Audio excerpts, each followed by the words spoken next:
আমার রানীর কথা কত মনে পড়তেছে। আমার আমার রানীকে কতদিন ধরে আমি দেখি না।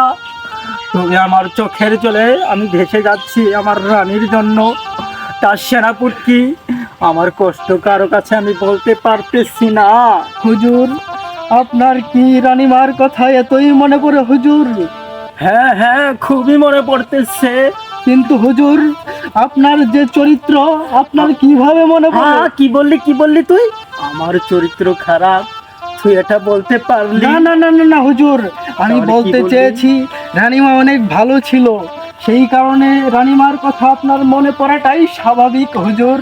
আপনি শুনতে ভুল করেছেন। হ্যাঁ, তাই মনে হয়। আমার আমার কষ্টে বুকটা ফেটে যাচ্ছে। আমি কিছুই মনে করতে পারতেছি না সেনাপতি।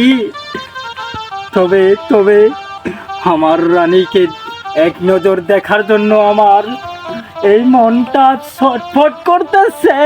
হুজুর, এই কথা তো আপনি আরো অনেক জনকেই বলেছিলেন হুজুর।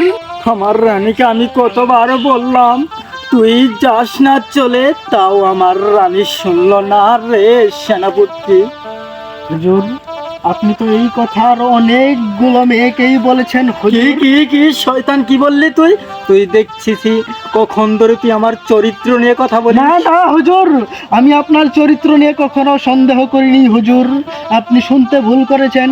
আমি বলেছি আপনি রানীমাকে অনেক ভালোবাসতেন, রানীমাকে ওগুলো আরো অনেক কথা বলছেন। তাই মনে হয় আমার শুনতেই আসলে ভুল হচ্ছে, কারণ আমার মন ভালো নেই এখন। শালার চরিত্রের সমস্যা শালা।